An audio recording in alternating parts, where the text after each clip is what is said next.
Hi, and welcome back to a very special episode of Toxic Bliss. We will be getting back to the story and finishing that up and starting season 2 after the new year. But in the meantime, I wanted to bring you this special episode. This is a situation that comes up a lot, and it's one that I'm currently going through, and I figured, why not share it with you? That's what I do. I share my stories of navigating these narcissistic relationships and how to get out of them in one piece, which isn't always easy. So, today I want to talk to you about ripping off the band aid, otherwise known as going no contact. If you follow narcissist support groups or read books or YouTubes or whatever, you're going to hear the phrase no contact a lot. And I would say in 99% of the cases, going no contact is exactly the right advice. It is exactly what you should be doing. There are some times you can't if you share children or you're going through a divorce or you work together, things like that. Sometimes you just can't go no contact. But if you're able to, it is 100% the right advice. So, how do we do it? Because it sounds so simple. And yes, that's Jack behind me because he just can't resist a live camera. All right, Jack. Silly. Anyway, how do you go no contact? It's not as simple as just blocking them from all the social media and blocking them on your phone and not accepting emails. It's not that simple. Yes, those are the steps you need to do, but it's very hard because we have to remember when we're in these relationships, we are ultimately invested in making it work, right? We want these people, the narcissists or other toxic name you want to give them, we want them to just be better and to be nice and to stop hurting us. And you get so invested in trying to fix them that it's very hard to leave because you think maybe if I just work a little harder, maybe if I'm better, I can help them be better. And this, it'll all work out. No, doesn't. And we know this, but some of us keep trying anyway. I have a hard time giving up on someone. I really do. It's not in my nature to give up on someone. But there are times when you have to do that because you're hurting yourself more than you're helping anyone. And by continuing to try to help them, by continuing to stay in the relationship, you're really just enabling their negative behaviors and your own abuse. So, you know what? It's time to hit the road, Jack. So, how do we begin? Well, the first thing that you have to do is get ready in your mind because there's a fuzzy on my arm. You have to get ready in your head because it's not easy. You have to be prepared for what's going to happen. And this is where a lot of the self-help gurus and narcissist books and all this tend to fall short is they explain how to go no contact and that you should do it and why, but they don't prepare you for how hard it's going to be. All right. Giving up on someone that you may have invested years of your life in is not an easy thing to do because, you feel like you've wasted all that time and you just want to keep doing that one more chance, 10,000 times. So you have to get to a place in your mind where you're ready to take that step. You're really ready. Part of that being ready is being aware that it's going to hurt. All right, you're going to cry. It's going to hurt. You're going to cry. You're going to whine, moan, and fuss and yell and get angry and all of those things. And the urge to reach out to your toxic person is overwhelming because you want to explain it. You say, maybe if I just explain to them, things will change. Maybe they'll hear me for the first time. I can't just walk away. I got to say my piece. And no, we all know it's not going to work. It's not. They're never going to really hear you. All right. And anything that you say to them, exposing more of your own vulnerabilities, will be used against you as a weapon. We know this. But so why is it so hard? It is. It really is. So what I want to do is I want to give you my top 10 tips for how to get through this period. Once you've made that decision to rip off that Band-Aid and okay, it's going to hurt, but I'm going to do this. I'm ready now. You need some tools to get through it. Otherwise, you're just going to cave in. You're just going to message them or email them or something, or they'll email you and it will trigger a response and you won't be able to not respond. Not talking about anyone in particular. I do that all the time. Yeah. So, what are my top 10 tips for getting through it? First is make your decision. All right. Make your decision. You do not have to make it known to your toxic partner. You don't. You don't have to say a word to them. It's wasting your breath. And you know that. And I know that. So try not to do that. Make the decision in your own mind. Okay. And number one, you need some friends. All right. You really have to have a support system. Because if you don't, when you're feeling weak, when you feel that wave of sadness and you start to miss them, if you don't have friends to say, hey, I really miss him, this is so hard, and they can say, nope, nope, don't do it, they can help you be strong, you're going to give in. Period. You're going to give in. How many of you have tried to do this and have given in multiple times, right? So having a circle of friends, um, around you that understand what you're going through, and that can keep you on the up and up, that's going to help you immensely. All right. So get your circle of friends, even if it's just one or two. Tell them what's going on. Say, this is what I'm doing. I'm going to need your help because it's going to suck. All right. And get them ready and surround yourself with them as much as you can. Okay. That is my number one tip. Number two, distract. Okay. You've got to distract yourself from thinking about it, because once you make that decision and you've blocked them on all the social medias and you've turned off your phone or whatever it is that you're doing, you're going to sit there and you're going to think about it. You're going to think, have they noticed I blocked them yet? Are they wondering why? Are they trying to reach me? You're going to be thinking those thoughts, and you're going to maybe check their social media. Have they said anything about me? Are they wondering? You can't do that. You cannot torture yourself that way. All right. It is self-torture. It's masochism, straight up. So don't do it. So distract yourself. Find something really new. All right. Something that has no connection or correlation to your toxic partner. Like, my toxic partner and I played World of Warcraft together for 13 years. Right. So if I want to distract myself, going to play World of Warcraft is not such a hot idea. Okay. Because everything in the game will remind me of them and make me think of them and make me miss them and wonder if they're there. And, don't do it. Don't. Find something new. If you like video games, like I do, find a new game. Okay. Find something totally different that they don't know about, that they're not playing, that's just you, and go play it. Find some really good movies. Certainly binge some good true crime stuff. Watching true crime stuff, for some reason, it's oddly cathartic when you're dealing with leaving a narcissist. Yeah, so watch some true crime. If you haven't seen Game of Thrones, sit down and binge that. That'll keep you busy for a while. So find a nice long TV series that you might be interested in and just binge it. Let yourself do that, okay?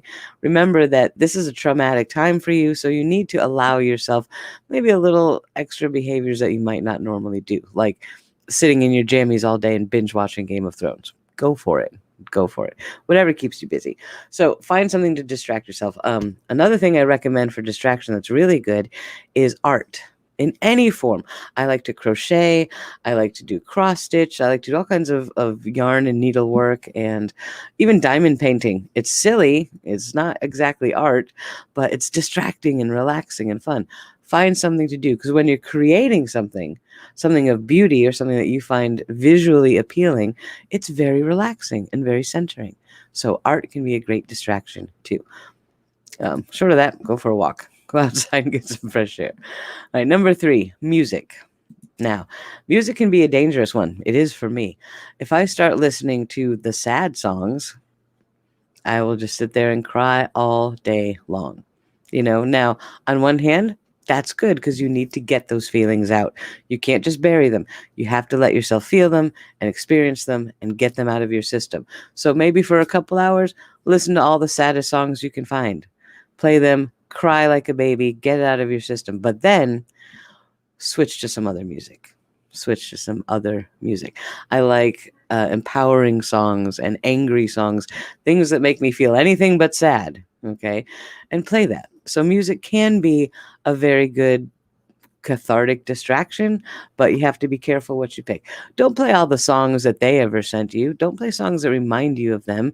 Play songs that say, hey, you got this.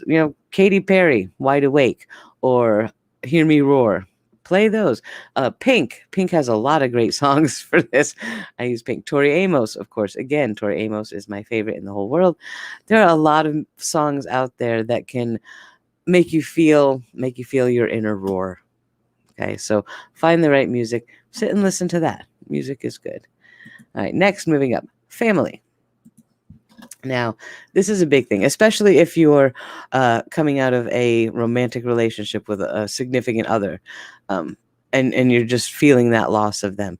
Surround yourself with your family as much as you can. Certainly now with the play going on, that can be a bit of a challenge, all right? But if you're home with kids, do stuff with your kids. Okay, play some board games, play some video games, watch some movies, bake something fun. Say, come on, I'm going to teach you how to bake cookies. Depending on the age group of your children, obviously, find something that's age appropriate, but just play with them, right? Because you're giving your time to someone who loves you unconditionally and someone who needs your love. And how do that ever feel bad? So your children and your family, your spouses, your mothers, brothers, whoever you've got in your family that you're close to, do things just with them because it just feels good. All right. And when you're spending time in healthy relationships, the unhealthy ones take a back seat for a while. Let your brain relax. All right. So do great things with your family. Have a family movie night or game night, make some popcorn, go all out, do something fun. That's a great distraction that I like to do with my little buggers. Let's see. Number 5, change something. This is one of my favorites. I have the philosophy, or I believe in the philosophy that as within, so without, right? Your surroundings, your home, your decor, your level of cleanliness, things like that, they're kind of a reflection of how you're doing inside. All right. If you walked into my bedroom right now, you'd be like, okay, what's wrong? Something's wrong. And it's just a thing. When my room is clean and the living room and kitchen and the whole apartment is nice and clean and neat, I'm like, I feel like I've got it all together, right? I'm winning at life. This is good. But when I'm losing at life emotionally, you can see it in my surroundings because I don't care. I'm not vacuuming. I've got trauma. Who's got time to vacuum? So cleaning is a really good thing, but changing it up a little bit. I like to change my environment sometimes when I'm in the throes of this sort of recovery thing. Do something new, right? Like I've always wanted my bedroom to look like the inside of a Crabtree and Evelyn store. So that's my goal. I'm going to do that in 2021. I'm going to redo my whole bedroom little by little because it is kind of expensive to do that. But start with a corner. Take one corner of your room and change it. Go to Target and buy one thing for the wall or one table thing or some flowers or whatever. Whatever it is you want to do, change one thing in your environment that's new and that is strictly you. All right. Don't go redecorate your room in the theme that your toxic partner would have loved because that's not healthy. Something that you alone want. All right. So change your environment can really help. I'm not saying move across the country, although there are times that's warranted. But just change something in your environment to make it new and fresh and fun and make you excited about where you are. All right. So that's a very powerful thing to do. Number 6, get fancy. Get fancy. Now, this is a little trickier with the play because we got nowhere to go, right? I have a really nice newish black velvet dress that I bought, and it's like, well, why put that on and walk around the house? That's kind of dumb, So it's hard to get fancy when we have nowhere to go, but do it anyway. All right. A lot of times when we fall into a woe is me state, like we won't take a shower because who cares? Maybe you didn't brush your teeth this morning. Maybe you didn't comb your hair, whatever. Don't do that. Don't allow yourself to do that because that just sort of compounds the whole issue. So even though you don't want to, go take a shower. Wash your hair, brush it out. I'm going to color my hair. See these roots? I don't like those roots. So I'm going to color my hair. Why not? I feel better when I don't have roots showing. Do something like that. Put on your makeup. I didn't want to get up today and put makeup on. No. And I thought about making this episode just the visual so I don't have to be in it because I didn't feel like doing my hair and makeup. But you know what? No. Just do it. Put your makeup on. And you see I'm wearing very glittery lips today. I like the glitter. Glitter makes me always happy. So put some glitter on your face. It's okay. Glitter's good. So do something to get fancy. Put on some fun nails because these are my man killer nails. They're very good. Put on your nails. Do your face. Do your hair. Do your makeup. Put on a fancy dress. Who cares if you're sitting in the living room? Just do it because it does boost your mood. It really does. It's not just, the meme on Facebook said if you take a shower, you feel better. No, it's really true. You really do feel better. So try that. And moving on to number 7, quiet time. Now, this is a little risky, all right? A lot of getting through the beginning parts of this is to keep your brain busy and distracted with other things, other people, new projects, creating things, movies, rearranging your furniture, something like that. Keep your brain busy so it doesn't have time to stop and think. All right, because sometimes when we stop and think, we go places we shouldn't be going, right? We all do it. But you need to do that too. One of the things that I've always said is you have to go through it to get past it. You're not going to get over this immediate trauma unless you allow yourself to go through it. You're just going to push it down and push it down and put it in a little box. And someday that box is going to open again. And there you go. All over again. You have to start all over and deal with it again. So let's deal with it in the present. So find some quiet time, right, where you can just sit and allow yourself to be with your thoughts. Right? Don't act on them, because if you start thinking, oh, I miss them so much, oh, I just want to hear their voice, don't do it. But if that's what you're feeling, then feel it. Maybe journal, write it all out in a book, write it all out in a blog post, just keep it private because, yeah. But allow yourself to go through the feelings, all right? And you need quiet time to do that. You know, the distraction is important, but at the same time, you do need a little bit of time just to sit and go through your own thoughts. So find some quiet time and do that. Next, another part of quiet time is number 8, meditate. If you like meditation, some people don't, some people do. But if you do, it can be extremely helpful just to sit, take a few deep breaths, power yourself down, let your body relax, and let yourself meditate. Okay, now you can either use one of the standard meditations. I like transcendental meditation. You can use guided meditations. They're all over the place on YouTube and stuff. Or you can just sit very still and very quiet and just let your thoughts come and go like the ocean waves. Acknowledge them and say hi and watch them go away. But just take that time to really focus on you in stillness and quiet, and that can bring you some peace. Okay, so try to meditate if you can. If not, it's okay. Number 9, positive behaviors. This is a big one. It's very easy when we're in a place of trauma or sadness or sorrow to allow ourselves negative coping mechanisms, negative behaviors, such as, I feel bad, I should really go to Ulta. Not that I would ever do that. You should see my Amazon cart right now. But that's a negative behavior. Okay, buying new things on Amazon or going to Ulta or anything like that, it's not going to make my heart feel better. It will for the short term, because I'll be like, hey, look at this new makeup I got, or look at this new tiara or whatever. Very short term emotional gains, but they don't help the process. All right, a lot of negative behaviors. I mean, that's kind of a minor one, but there are things like alcohol. Right, sure, sometimes having a drink can help you relax, of course, and that's fine. But when you find yourself, you need to get to the point of being drunk every night just to be able to go to sleep. No, that's a negative coping mechanism. And we don't want to descend into that, because then we're just buying ourselves more problems later, right? So identify your negative coping mechanisms and try to avoid them, and try to replace them with positive things. Like for me, instead of going to the car and going to Krispy Kreme, I'm going to go to Walmart or Kroger or one of the grocery stores and buy some stuff for a new keto meal that I looked up on Pinterest.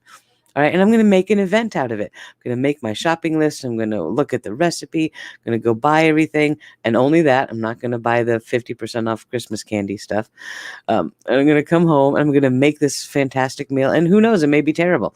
I don't know, it's trying a new recipe, or it could be fantastic. So do something like that. That's a very positive coping mechanism. I'm learning a new recipe. I'm out and about, getting some groceries, doing something new, cooking, that's positive. So try to find some positive coping mechanisms to replace the negative ones and keep yourself moving forward. All right. I know it's hard when you're struggling with something like this, but why you don't want to put it off, so you just have to deal with it later. Deal with it right now, because then it will be done and you can move on. All right. So let's go on to number 10. All right. And this one, I actually said this earlier and I probably shouldn't have. Number 10, go through it to get past it. This is a really big one. If you stay in the distraction phase too long, if you're using negative coping mechanisms and you're not actually dealing with it, you're not ever going to get past it. You may feel better and it may be far away from your mind, but there will come a day when it's going to bite you in the ass. So don't do that. Okay. It's no fun to feel sorrow. It's no fun to sit and sob like a baby because you miss somebody. It's no fun at all. I'm not saying enjoy it, but you have to let those feelings out so they'll go away. You're only going to cry for so long, maybe even be a week. Who knows? You may cry every day for a month, but eventually that is going to stop. But if you don't let yourself do that, it's going to explode again one day when you're not ready for it. Okay, so take the time, let yourself feel what you need to feel, but also don't feel like you have to be alone. Reach out to your friends and your family, and you find a confidant that you can say, I am just crying all day. I can't stop. This sucks. And either maybe they'll cheer you up, or maybe you just want them to listen to you. Maybe you just need to whine. Whatever you need to work through the feelings, go ahead and do it, but don't tamp them down. Okay, don't ignore what you're feeling, because that's just not going to help. So those are my top 10 tips for getting through this period. All right. This is something that I've struggled with a lot. As you know, with my narcissist from the ToxicBliss series, I took him back countless times, because I would get angry about something and I'd be like, that's it, you're done, get out, and shoo him out the door and kick him out and be like, I'm never doing that again, rawr. Yeah, for about 2 days. Till he showed up again or called or something, and then I'd feel like, oh, I miss you so much. Oh, please come back. Man, I am so bad at that. But that's part of being human. It really is. So we have to address it. And the best way to address it is to know that it's going to happen and come up with your game plan of what you're going to do when it does. Like I've mentioned a couple times, I'm going through this right now with a toxic person that was in my life for a very long time. And I've had so many epiphanies just the last few days while processing all of this stuff, because I know it's a toxic relationship. If you're around somebody all day and at the end of that day you feel terrible, probably that's not a good relationship for you. Your friends and family and whatever kind of relationship it is, it's not supposed to make you feel bad. Okay. And if you find out that, yeah, I always feel bad after spending time with you. Yeah, it's time. It's time to rip off the Band-Aid and walk away. It's not easy, especially when they won't let you. All right. So prepare yourself for that. Okay. In some cases, they don't care and they're glad to be rid of you. So wonderful. Consider that a win. All right. But when you're dealing with a narcissist and relationships like these, any kind of toxic relationship, generally, they are not going to want you to go away. Not because they love you. All right. Not because they really need you in their life, but because you are their supply. And once you realize that, once you really get it, that you are nothing more to them than their supply, their drug, then you can walk away a little bit easier. All right. For me, it took me many years, and I only realized just over the last few days that I was the supply.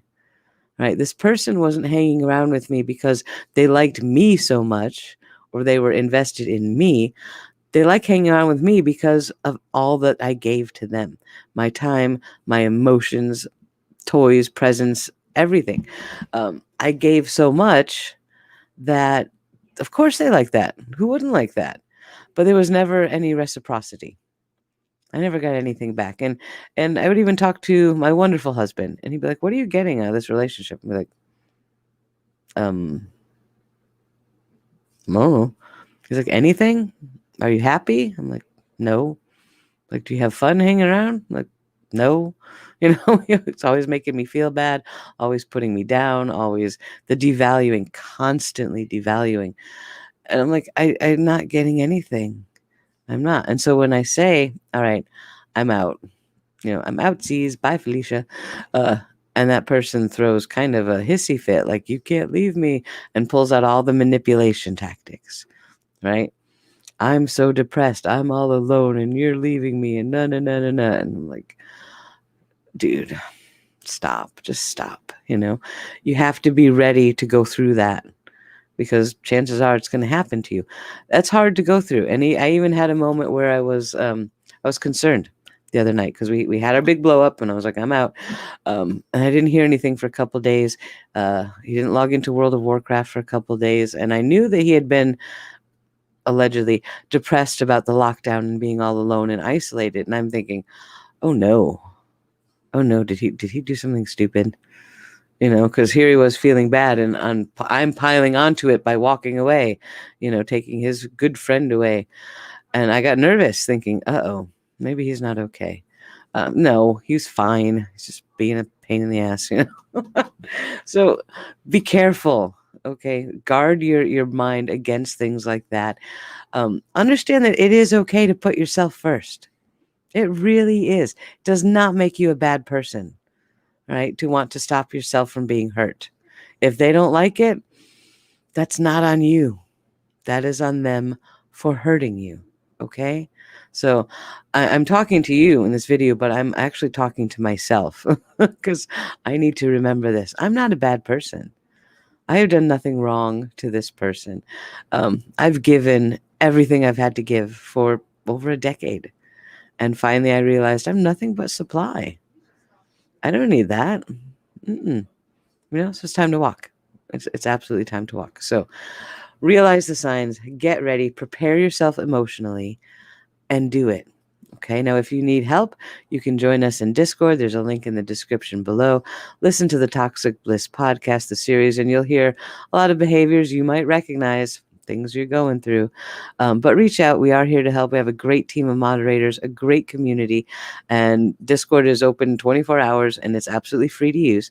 So you can join us there for talks and discussion and just all kinds of good stuff. All right, surround yourself with positivity to help yourself get through it. So there you go. That is how you rip off the Band-Aid.